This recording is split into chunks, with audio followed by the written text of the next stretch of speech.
حضرت یہ ارشاد فرمائیے کہ پیشہ ور بھکاری کو پیسے دینا کیسا ہے؟ کیا ان کو بھیک دی جائے گی تو ثواب ملے گا یا نہیں؟ دیکھیے، سب سے پہلے تو بنیادی اصول یہ ہے کہ بھیک مانگنے کی اجازت اس بندے کو ہے جو مسکین ہو. صحیح. اور مسکین کی شرعی تعریف یہ ہے کہ وہ بندہ جس کے پاس اگلے وقت کا کھانا نہ ہو وہ مسکین کہلاتا اچھا. ہے. جس کے پاس اگلے وقت کا 2 روٹی بھی اویلیبل ہے وہ بھی کسی کے سامنے ہاتھ نہیں پھیلا سکتا. اللہ یہ اکبر. بنیادی اصول ہے. اللہ اکبر. کیونکہ اللہ تبارک و تعالیٰ نے اور اس کے حبیب کریم نے مسلمانوں کی خودداری اور عزتوں کو یہاں رکھا ہے.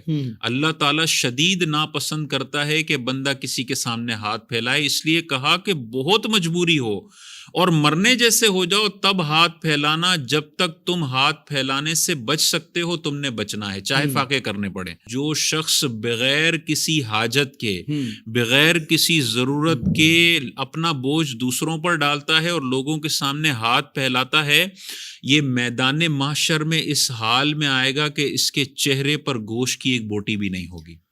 اللہ اکبر. یعنی دنیا میں لوگوں سے بھیک مانگ مانگ کے اس نے اپنے گھر چلائے ہیں اور عادی ہو گیا ہے، پیشاور بھکاری ہو گیا ہے، کام کاج کچھ بھی نہیں کرتا، صبح سے شام تک بھیک مانگتا ہے. میدان محشر میں یہ ہڈیوں کے ڈھانچے کے طور پر اٹھایا جائے گا اور لوگ سمجھ جائیں گے کہ یہ جس کے چہرے پہ گوشت کی بوٹی نہیں ہے نا، یہ دنیا میں اپنی عزتوں کو نیلام کیا کرتا تھا. اللہ اکبر. اللہ اکبر. تو ہمیں غور کرنا چاہیے. بعض اوقات لوگ دوسروں کو دیکھ کے موٹیویٹ ہوتے ہیں اور ان کو دیے جا رہے ہوتے ہیں. ہم ہر سگنل پر اگر دیکھیں تو روز ایک بھکاری آپ کو نظر آتا ہے، سیم شکل، سیم ڈیزائن، سیم اسٹوری، اور پچھلے 6 سال سے بھیک مانگ رہا ہے. اور اب بھی یہ کار میں بیٹھا ہوا بندہ ہر 3-4 دن کے بعد ترس کھا کے اس کو دے رہا ہوتا ہے. بھائی آپ اس کی مدد نہیں کر رہے، آپ اسے جہنم کے گڑھے میں پہنچانے کا سبب بن رہے ہو. اور قرآن مجید میں اللہ تبارک و تعالیٰ نے ارشاد فرمایا کہ نیکی اور بھلائی کے کاموں میں ایک دوسرے کی مدد کرو اور گناہ کے کاموں میں ایک دوسرے کی مدد نہ کرو. جب آپ کو واضح نظر آ رہا ہے یہ پیشاور بھکاری ہے تو اس کو دینا گناہ ہے. علماء نے لکھا اس پہ کوئی ثواب نہیں ملے گا.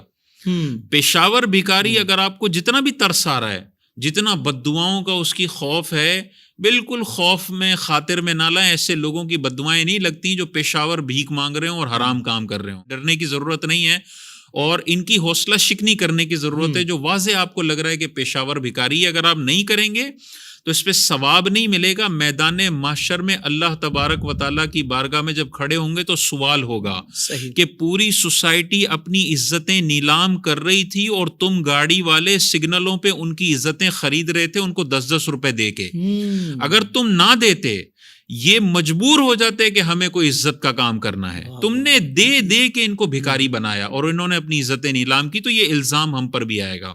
اس کے باوجود بھی اگر آپ کو کوئی معذور نظر آتا ہے، کوئی بوڑھا نظر آتا ہے اور آپ کو دل مانتا ہے کہ یار پیشاور نہیں ہے، 9 to 5 اس کی جاب بھیک مانگنا نہیں ہے، جب مجبور ہو جاتا ہے نا تب نظر آتا ہے مجھے اور معذور بھی ہے، تو اس کو تو دینا ہے. صرف ضرورت مندوں کو دیں جن کو آپ کنفرم ہے کہ ضرورت مند ہے. جہاں ذرا سا بھی ڈاؤٹ ہو رہا ہے یا جو بار بار جس کی شکل نظر آتی ہے خدا را ان کو نہ دیں. یہ دینا بھی گناہ ہے اور اس پہ کوئی ثواب نہیں ملے گا. بالکل ٹھیک ہے.